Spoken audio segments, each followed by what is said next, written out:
پاکستان مسلم league نون نے کوشش کی تھی کہ عدلیہ کو متنازع بنایا جائے اور سپریم کورٹ کو تقسیم کیا جائے، کسی حد تک جو ہے وہ اس میں کامیاب بھی ہوئے، اس میں بھی کوئی دوسری رائے نہیں ہے۔ جسٹس جمال بندوخیل صاحب، جسٹس قاضی فائز عیسیٰ صاحب اور دیگر ججز صاحبان جو ہیں انہوں نے جو کچھ کیا ان اپنے فیصلوں میں اور جو کچھ کہا وہ آپ سب کے سامنے ہے، لیکن چیف جسٹس صاحب کی جو کردار کشی کی مہم ہے وہ بھی جاری ہے۔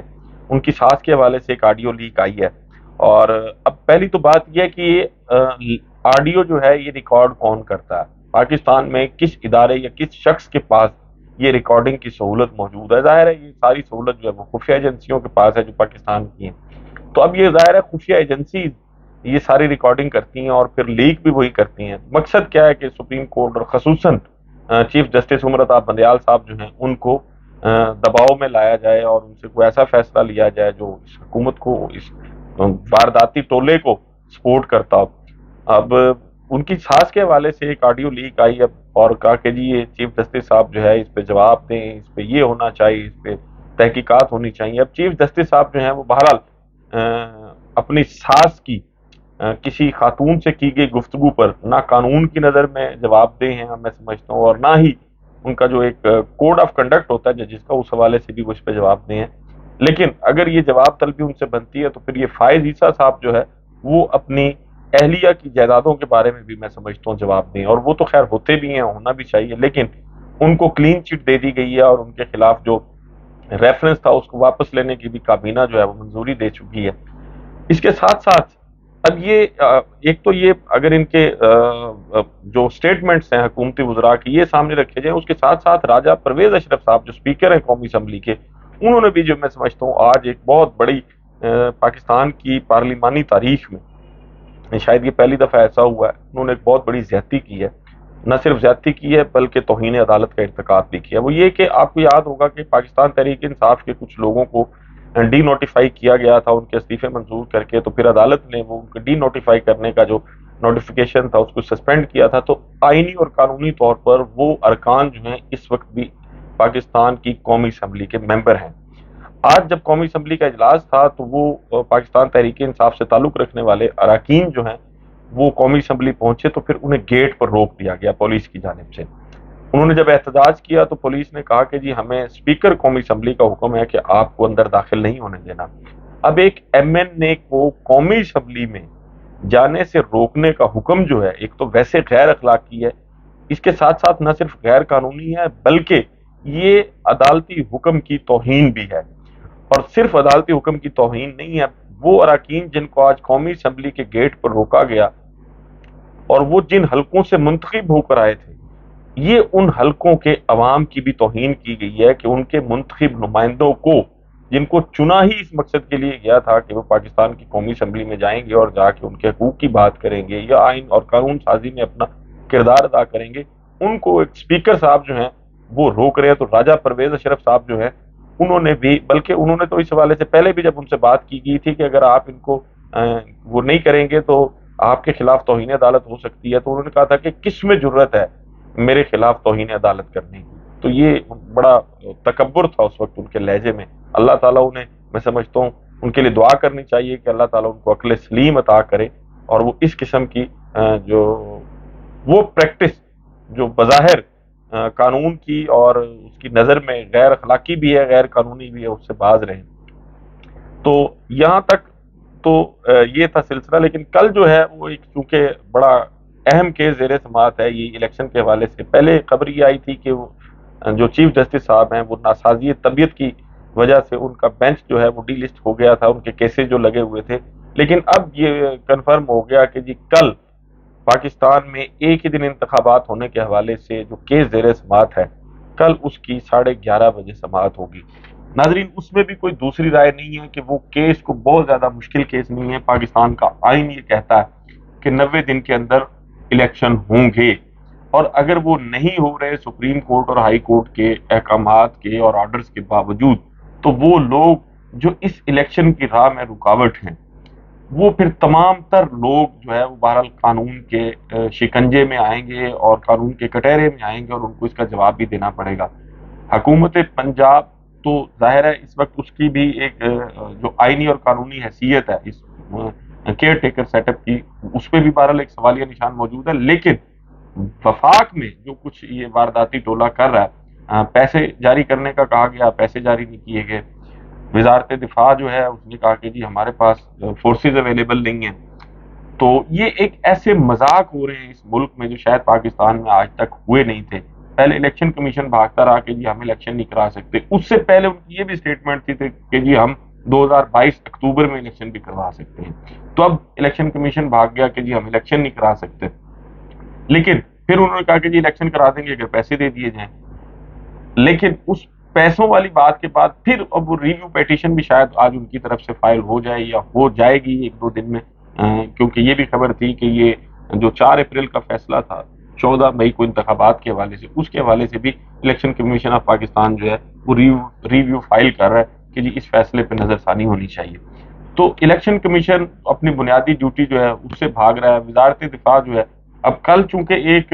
ہمارے جو D G I S P R ہیں ان کی طرف سے ایک کل پریس کانفرنس کی گئی تھی اور اس میں بہت ساری باتیں کی گئی تھی. ایک تو بات یہ تھی کہ جی ہم غیر سیاسی ہیں اور سیاستدانوں کو چاہیے کہ فوج کے غیر سیاسی ہونے کی سوچ کو جو ہے وہ پروان چڑھایا جائے. انڈیا کے حوالے سے بھی بات کی کہ جی اگر کوئی جارحیت کی گئی تو ہم منہ توڑ جواب دیں گے. اور یہ بھی کہا گیا کہ ہم دشمن ملک کے اندر جا کے بھی جو ہے ان کو سبق سکھا سکتے ہیں. اس حوالے سے بات کی گئی. اب ایک طرف جو ہے وہ یہ کہا جاتا ہے کہ جی ملک کے چپے چپے کا دفاع کرنے کی صلاحیت رکھتے ہیں، لیکن جب ان سے یہ کہا جاتا ہے کہ جی آپ آئیں اور آ کے الیکشن کروائیں تو وہ کہتے ہیں کہ جی ہم اویلیبل نہیں ہیں. تو یہ ساری باتیں یہ ظاہر کرتی ہیں کہ پاکستان میں وہ لوگ جو یہ کہتے ہیں کہ جی ہم غیر سیاسی ہیں وہ قطعاً غیر سیاسی نہیں ہیں. صرف یہ میں نہیں کہہ رہا، ان کی اس بات پہ جو ہے وہ کوئی بھی یقین نہیں کرتا کہ یہ غیر سیاسی ہیں. وہ جیسے کہتے ہیں نا کہ جی پہلوان کو منہ سے بتانا نہیں پڑتا کہ میں پہلوان ہوں، اس کی صحت اور اس کے چہرے کی سرخی بتا دیتی ہے کہ وہ پہلوان ہے. اسی طرح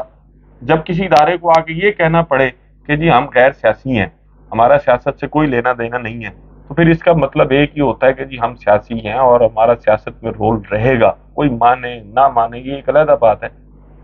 اور پھر ایک اور بات بھی ہے کہ جی آپ کو یہ بار بار وضاحت دینے کی ضرورت کیوں پیش آتی ہے. اس وقت جو پی ڈی ایم کے اس وارداتی ٹولے کا موقف ہے، پاکستان کے قانون نافذ کرنے والے اور جو سیکیورٹی فورسز ہیں ان کا بھی وہی موقف ہے، الیکشن کمیشن کا بھی وہی موقف ہے. تو پھر جب ان میں اتنی مماثلت موجود ہے ان کے موقف میں، تو پھر یہ کیسے مانا جا سکتا ہے کہ یہ سیاسی معاملات میں آپ کی مداخلت نہیں ہے. اللہ کرے کہ ایسا ہی ہو، سیاسی معاملات میں آپ کی مداخلت نہ ہو، لیکن لگتا نہیں ہے کہ سیاسی معاملات میں آپ کی مداخلت جو ہے وہ نہیں ہوگی. چیف جسٹس صاحب جو ہے وہ کل چونکہ بڑا اہم کیس زیر سماعت ہے، تو لگتا یہی ہے کہ جو یہ پی ڈی ایم کا وارداتی ٹولہ ہے یہ شاید توہین عدالت میں گھر جائے گا جلد یا بدیر. میں یہ سمجھتا ہوں کہ سپریم کورٹ آف پاکستان کا بھی یہ امتحان ہے. چیف جسٹس جو ہے عمر عطا بندیال صاحب اگر اپنے فیصلوں پہ عمل درآمد نہیں کرا سکتے تو پھر بہتر یہی ہے ان کے لیے کہ وہ بھی گھر چلے جائیں. ہاں اگر گھر نہیں جاتے تو پھر بہرحال اپنے فیصلوں پہ عمل درآمد کرانا چاہیے. ناظرین، کل سپریم کورٹ میں کیا ہوتا ہے اس کے لیے انتظار کرنا پڑے گا، اور آپ کو اس جو آئینی اور یہ جو قانونی معاملات زیر سماعت ہیں اس پر کل کی ویڈیو میں آپ سے بات کریں گے. تب تک اپنا اور ارد گرد کے لوگوں کا بہت خیال رکھیے گا. اللہ حافظ.